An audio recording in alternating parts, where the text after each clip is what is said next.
일반 노동자들이 파업을 진행 중입니다. 노동자들의 임금 상승 요구가 받아들여지지 않으면서 파업이 장기화되고 있습니다. 본교 총학생회는 학우들을 위한 어플리케이션인 쿠앱을 출시했습니다. 다양한 기능이 있음에도 불구하고 쿠앱을 몰라서 사용하지 않고 있는 학우들이 많은 것으로 나타났습니다.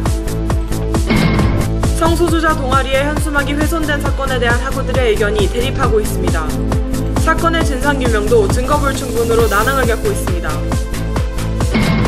성소수자 현수막 훼손 이외에도 캠퍼스 내 시간 강사 투쟁을 지지하는 텐트를 부수거나 안녕들 하십니까 대자보를 찢는 행위가 잇따라 학우들 사이에 논란이 불거지고 있습니다. 학우 여러분 안녕하십니까? 3월 넷째 주 KUTV 한소리 뉴스입니다. 첫 소식입니다. 지난 겨울 최장기간 파업을 일궜던 철도 노조 파업에 이어 대학가에도 미화 노동자들의 파업이 이어졌습니다. 7,000원의 임금 요구는 근로기준법이 규정하는 권장 임금 단가인 7,920원의 87%에 해당됐지만 끝내 6,200원에 합의됐습니다. 집회 현장에서 주미리 기자가 보도합니다. 2014년도 개강 첫 주 본관 앞은 붉은 조끼를 입은 청소 노동자들로 가득합니다. 학교 곳곳에는 청소 노동자들의 파업을 향한 외침과 이를 지지하는 학생들의 부착물이 보입니다. 사실 청소 노동자 파업에 대해서 잘 알지는 못했는데 이번에 이제 투쟁하시는 모습을 보고 관심을 갖게 되었고요. 현재 시급으로는 솔직히 한 달을 꾸려나가기가 좀 힘들지 않으실까라는 생각이 들어요. 그리고 그런 환경적인 여건도 개선이 좀 돼야 될 것 같아요. 현재 청소 노동자들은 최저임금인 5,210원보다 약간 높은 수준인 5,700원을 받습니다. 노동자들은 노동부가 규정한 권장시급 7,920원에 약 87%에 이르는 7,000원으로 인상해달라고 요구했습니다. 지난 5일 금요일에는 민주광장 학생회관 앞에서 청소 노동자들과 파업을 지지하는 학생들이 모여 집회를 실시했습니다. 생활임금을 보장하라! 일하면 좀 인간답게 살아보자라고. 우리 학교 외에도 연세대, 경희대, 동덕여대 등 여러 대학들이 참여 중이기 때문에 파업이 무기한으로 이어질지 교내외의 시선이 주목됩니다. KUTV 뉴스 주밀입니다. 신학기 시작과 함께 고려대학교의 공식 어플리케이션이 출시됐습니다. 쿠앱의 장단점에 대해서 이혜은 기자가 취재했습니다. 지난 6월 10일 본교 총학생회는 모두의 지도 제작자와 함께 본교 학생들을 위한 어플리케이션인 쿠앱을 출시했습니다. 총학생회는 그 온라인 공간에만 머물면서 소통을 해서는 안 된다고 생각을 했고 실제로도 많은 지적을 받았고 어플리케이션이라는 수단 자체가 좀 학우들의 눈 앞으로 또는 손 안으로 다가갈 수 있다고 생각을 했기 때문에 쿠앱의 KU피드에서는 기존의 어플들과 달리 총학과 학생들 간의 쌍방향 소통이 가능합니다.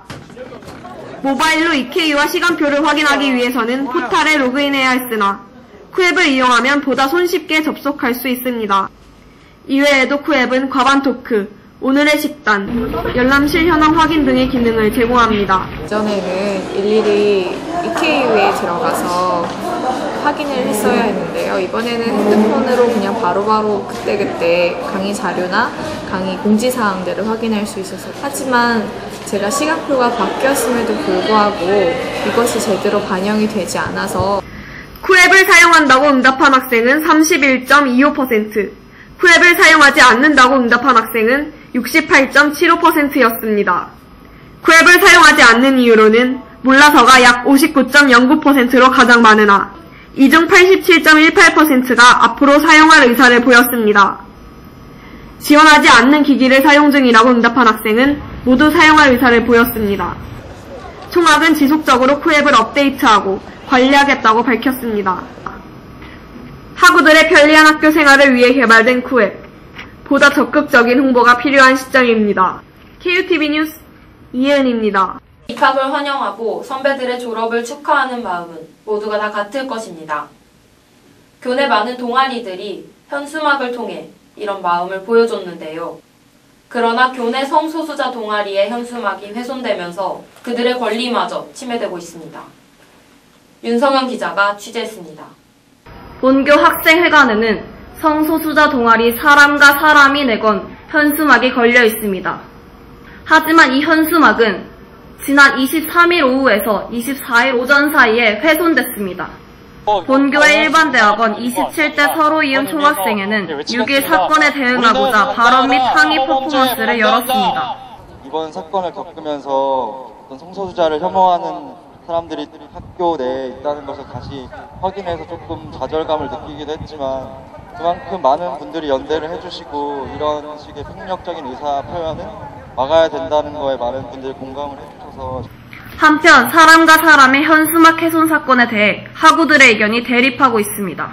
세상에는 되게 다양한 사람들이 있는 거고, 그 사람들이 자기와 다르다고 해서 또는 다수와 다르다고 해서 그 사람들이 틀린 게 아니라 그냥 그 사람들은 그런 사람들이다 라고 다양성을 인정해줘야 된다고 생각하는데, 고려대학교 커뮤니티 사이트 고파스에서는 범인을 찾아서 처벌해야 한다는 등 지지하는 의견이 있는 반면 사람과 사람의 대응에 대해 조롱하는 의견도 있었습니다.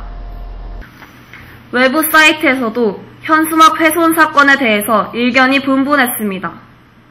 본교의 현수막 훼손 사건에 대해 의견이 분분한 만큼 하루빨리 진상규명이 이루어지길 기대합니다.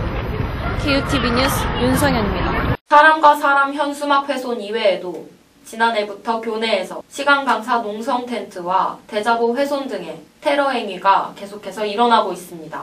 주혜영 기자가 집중 분석했습니다. 지난달 11일 사람과 사람은 캠퍼스 내 성소수자 학우들의 졸업 및 입학을 축하하기 위해 학생회관 정면에 현수막을 게재했습니다.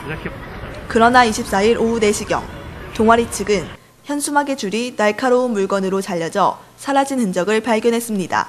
저는 학내에 분명히 성소수자 학생들은 존재하고 있는데 그 존재 자체를 약간 부정하는 행위이고, 다른 의견을 가졌으면 그걸 자기 의사를 다른 식으로 표현을 해야지 이렇게 폭력적인 방법으로 해놓고 건 굉장히 잘못됐다고 생각하고. 동아리 측은 경찰에 사건을 접수하여 수사에 착수했으나 학생회관 정면을 찍고 있는 CCTV가 없어 수사에 어려움을 겪고 있다고 전했습니다. 이에 대응하여 사람과 사람은 학내 대표단체와 연계하여 정경대 후문, 다람쥐길, 중앙광장 등 10군데의 대자보를 부착하고 성소수자에 대한 혐오를 바탕으로 한 호모포비아적 테러 행위를 규탄하고 있습니다. 한편 시간 강사의 처우 개선 투쟁을 지지하는 텐트를 부수거나 안녕들 하십니까 대자보를 찍고 모 커뮤니티에 인증하는 글을 남기는 등 지난해부터 캠퍼스 내 훼손 행위가 잇따라 학우들 사이에서 논란이 불거지고 있습니다. 폭력적인 방식이 아니라 정당한 방법으로 자신의 의사를 표현할 수 있는 대학 사회가 되기를 기대해봅니다. KUTV 뉴스 주혜영입니다. 이상으로 3월 넷째 주 KUTV 한소리 뉴스를 마치겠습니다. 시청해주신 학우 여러분 감사합니다.